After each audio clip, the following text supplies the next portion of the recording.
Hey, welcome back, my friend. My name is Danny Dumas, and this is the Earn Your Title podcast.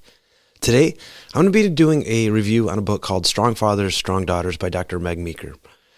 This was an excellent book, and overall, I really liked it. I will have some critiques on it, and hopefully give you a little insight into a book that you might want to read that would help make your life better with your daughter.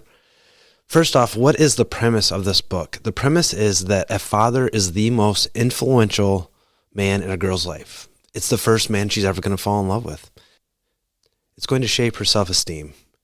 It's going to shape her relationship with future men in her life, and it's going to shape her entire worldview. And as a dad, I want to get this right. I've got two girls, and I can't think of anything more important than sending them out into this world ready for this world, sending them out into this world prepared to be the woman that I know that they can be. When my first daughter was born, she's my middle child, so I had a son prior to this. And when my son was born, I definitely had a parental instinct to take care of him and just to love him. That all that was there. But when my daughter was born, there was a different set of feelings. I remember holding her in the hospital thinking, I would tear someone's face off if they tried to do something to this little girl. It was really weird. And I didn't feel that with my son. I didn't feel like this overarching sense that I needed to protect him. And in my daughter, in just the first couple hours, I felt that. And while that's a very important feeling, and I think as fathers, we need to protect our daughters, I do think we do a disservice when we treat them like a princess their whole life, that we make life super easy for them. And that's what I want, though, which is interesting. I know I can't do that. I know there should be things that I let my daughter experience and some failures and some heartaches, because that's going to help her become the woman she needs to be. But I don't want that. And I fight against that, taking care of every need. And when it comes down to it, I feel like there's two types of women in this world. And they mention this in the book. You have a pioneer and you have a princess. And as a dad, I want to treat my little girl like a princess. But I think that can be a disservice to her. But I also don't want her to think that men in her life should be treating her poorly. So I don't want to obviously be rough with my daughter and mean to my daughter, but I want her to grow up and be capable and be willing to do things on her own and not need a man in her life, but to understand that the men in her life should be treating her like a princess. And I feel like there's a dichotomy, like there's two opposing views. And so in this book and in my life, I have attempted to balance that dichotomy.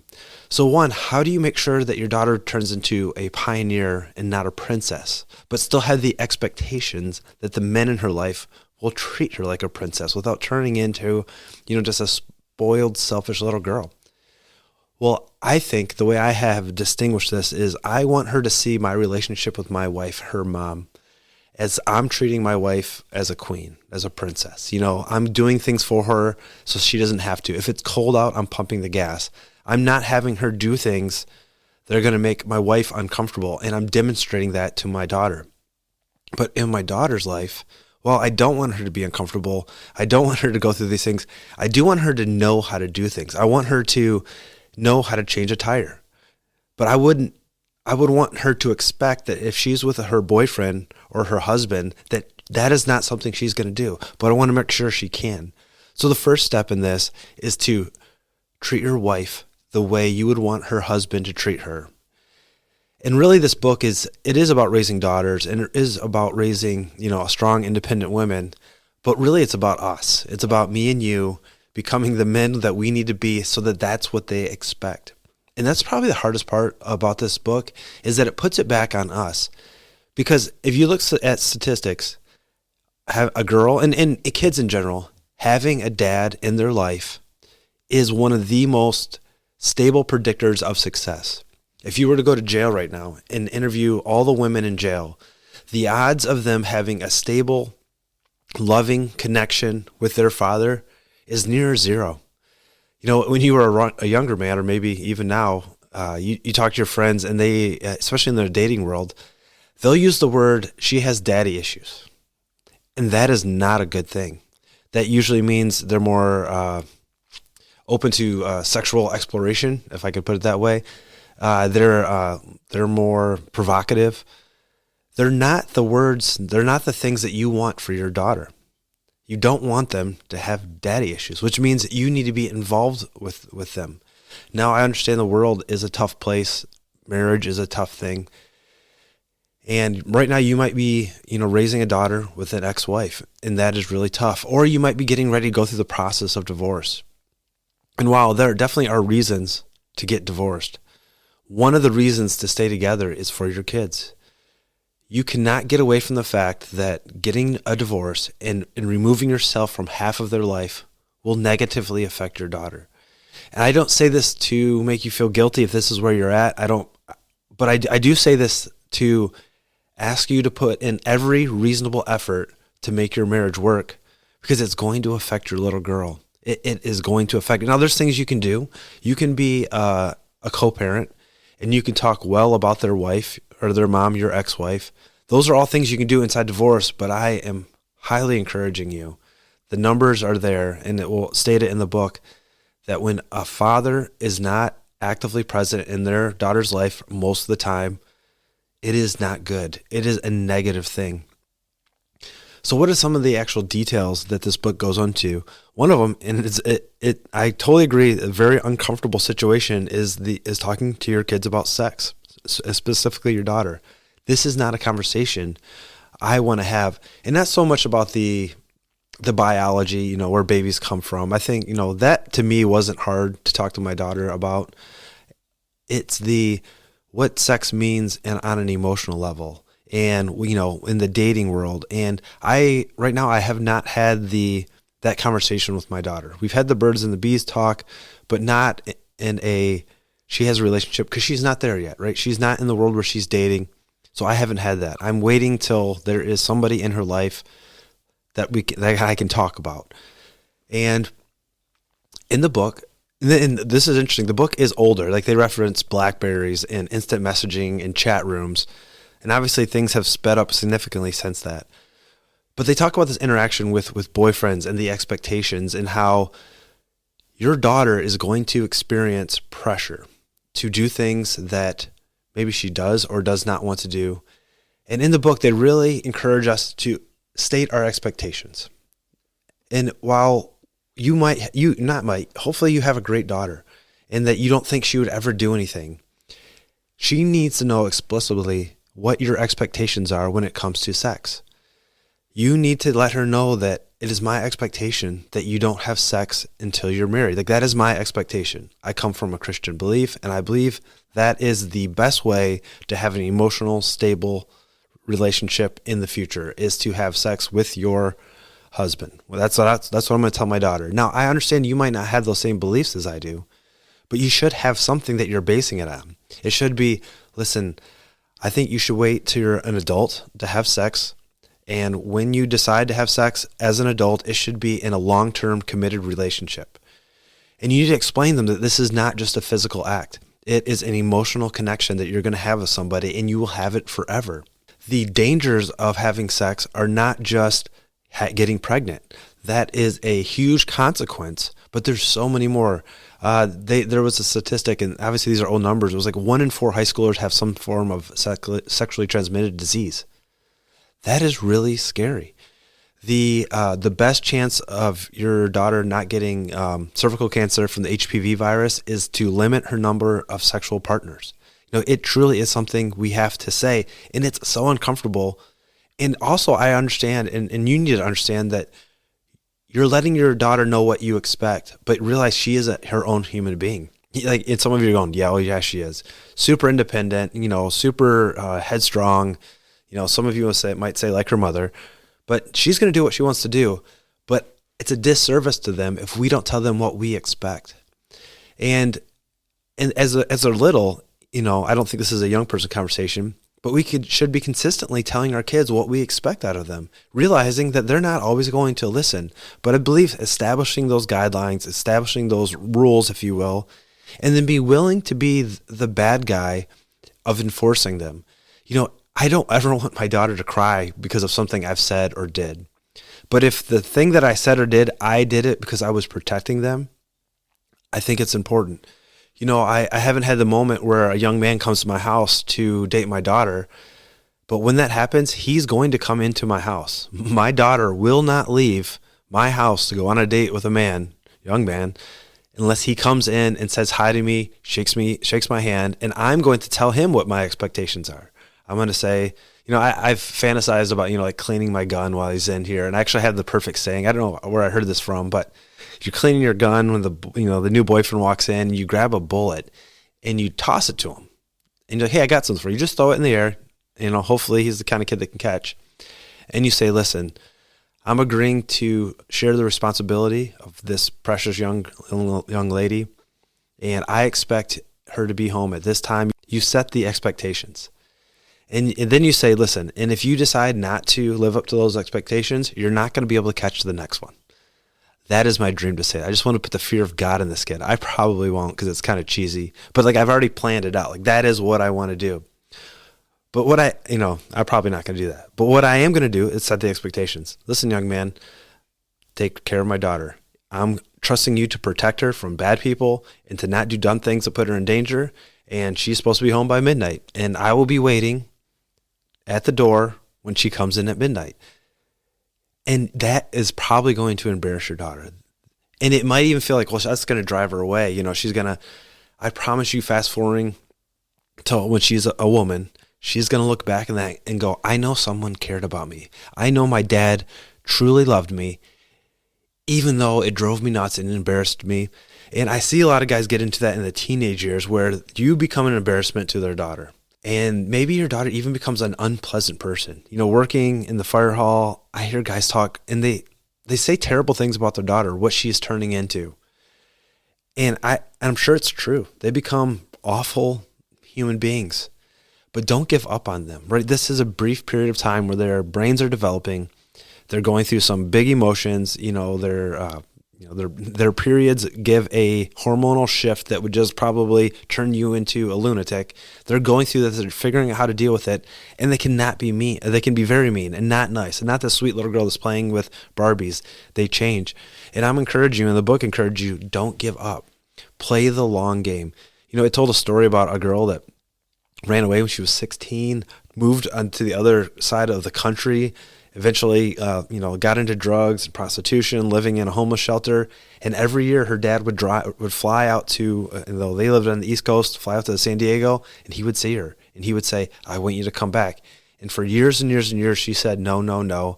And eventually she called him, he brought her back in, and they repaired the relationship. She went on to become normal and have a life and have a husband and kids, and it all worked out.